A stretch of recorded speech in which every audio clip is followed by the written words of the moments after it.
सभी देव शक्तियों को मेरा प्रणाम। आज के हमारे स्वाध्याय का विषय है होली। होली का त्यौहार समस्त हिंदू त्योहारों में अपने ढंग का निराला है।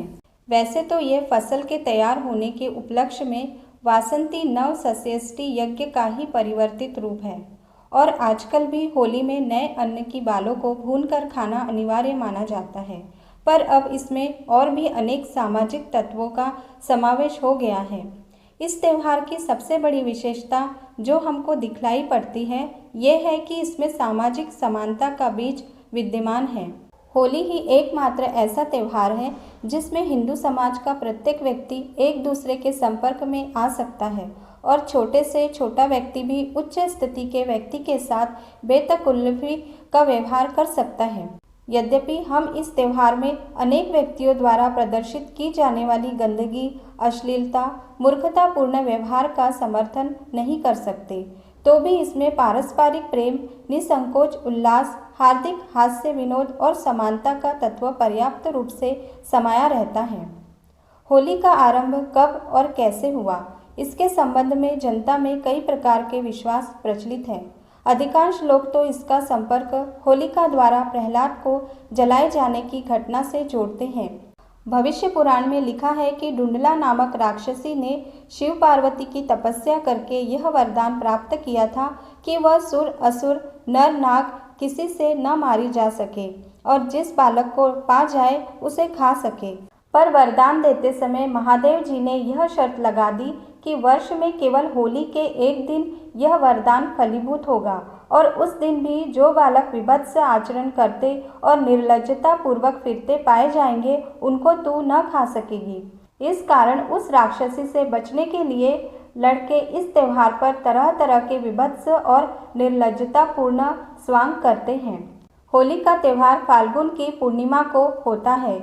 आज के दिन महर्षि वशिष्ठ जी ने सब मनुष्यों के लिए अभयदान मांगा था, जिससे वे निशंक होकर हंसे खेले उछले कूदे। आज के दिन बालक काठ की तलवार लेकर योद्धाओं की नकल करते हुए विचरण करते हैं।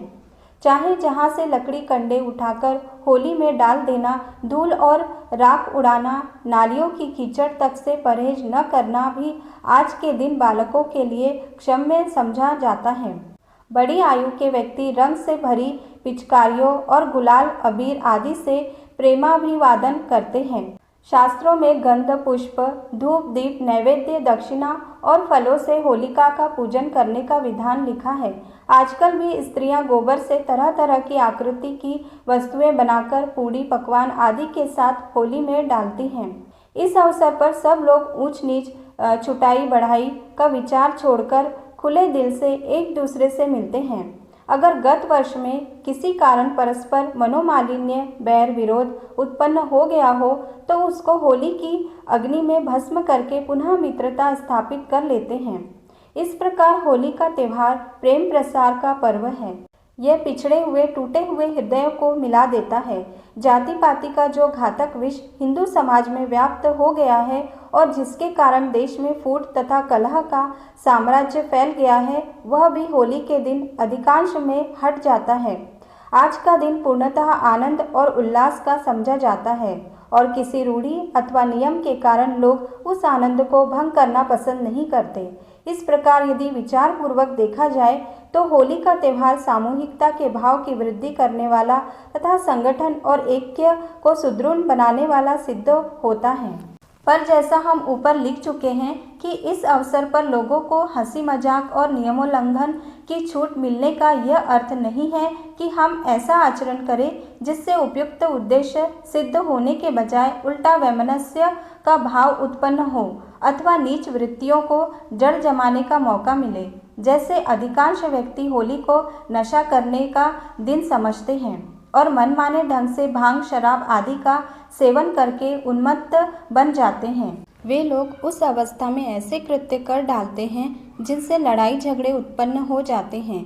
इसी प्रकार अन्य लोग इस अवसर को काम वासना की पूर्ति का अवसर समझ लेते हैं। जायज नाजायज तरीके से दुराचार में प्रवृत्त हो जाते हैं।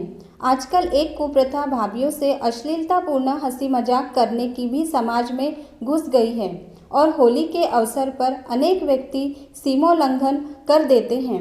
इसी प्रकार अश्लीलतापूर्ण गालियां बकने में भी लोग ऐसी अति करते हैं कि उसका समर्थन कोई भला आदमी नहीं कर सकता। हम सामाजिक उत्सवों और त्योहारों में शासकों द्वारा हस्तक्षेप के पक्षपाती नहीं हैं, पर होली के त्यौहार को इन गंदगी और अश्लीलता के शौकीनों ने ऐसा भ्रष्ट कर डाला है कि उसमें सरकार को पुलिस का प्रयोग करना पड़ता है और सैकड़ों आदमी पकड़े भी जाते हैं। पिछले कई वर्षों में इन बुरे रिवाजों के कारण होली के ऐन मौके पर हत्याएं तक हो चुकी हैं। इसलिए समाज हितैषियों और अपने देशवासियों का कल्याण चाहने वाले सभी सज्जनों का कर्तव्य है कि वे होली के त्यौहार को संशोधित रूप से प्रचलित करने का प्रयत्न करें। जैसे आजकल अनेक नगरों में कुछ मोहल्लों में इस अवसर पर सामूहिक चंदा करके केवल रंग गुलाल की होली और संगीत आदि की व्यवस्था की जाती है। हम मनोरंजन और हास्य विनोद के विरोधी नहीं हैं, वरन हम यहाँ तक मानने को तैयार हैं कि हंसना हंसाना मनुष्य जीवन के लिए वरदान है और जो हंस नहीं सकता उसकी गिनती मनुष्यों में नहीं करनी चाहिए। मनोरंजन मानव जीवन का एक परम आवश्यक अंग है और उसके लिए सदैव उचित व्यवस्था की जानी चाहिए। पर इन सब बातों में यह ध्यान रखना अनिवार्य है कि ये कार्य लाभदायक ढंग से किए जाए, ऐसे तरीके से नहीं जिससे हमारी समाज की हानि हो। ये ख्याल करना बड़ी बुद्धिहीनता है कि हंसी मजाक गंदी या अश्लील बातों के बिना नहीं हो सकता। इस प्रकार के मजाक तो उस व्यक्ति के पतनकारी भावों के प्रमाण हैं।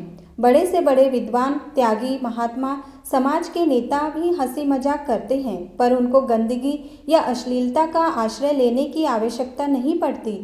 अतएव हमको भी होली के अवसर पर इन सब कुप्रथाओं से बचकर सुरुचिपूर्ण आमोद प्रमोद और मनोरंजन का व्यवहार करना चाहिए। इस समय हमारे समाज में अनेक त्रुटियां ऐसी उत्पन्न हो गई हैं जिनके कारण हमारी उन्नति का मार्ग अवरुद्ध हो रहा है। उनमें सामाजिक विषमता की भावना भी एक बड़ी प्रधान समस्या है। इसने हिंदू जाति के टुकड़े टुकड़े कर दिए हैं और इस प्रकार उसकी शक्ति को निर्बल बना डाला है। आजकल बिना एकता के, बिना आंतरिक संगठन के सफलता मिलना असंभव है। हमारे कोई विद्वान नेता कह भी गए हैं, संघे शक्ति कलो युगे। इसी संघ शक्ति के प्रभाव से ऐसी जातियां भी हमको पराजित कर चुकी हैं जो संख्या और योग्यता की निगाह से हमसे कहीं कम थी। इसलिए होली के त्यौहार का संदेश यही है कि हम जाति पाति के कृत्रिम भेद को त्याग कर अपना सामाजिक संगठन वैदिक आदर्श के अनुकूल करें और समाज के किसी व्यक्ति के साथ सामाजिक असमानता का व्यवहार न करें। इसी उपाय से हिंदू जाति को पुनः नवजीवन प्राप्त हो सकता है। आज के स्वाध्याय को हम यहीं विराम देंगे। ओम शांति।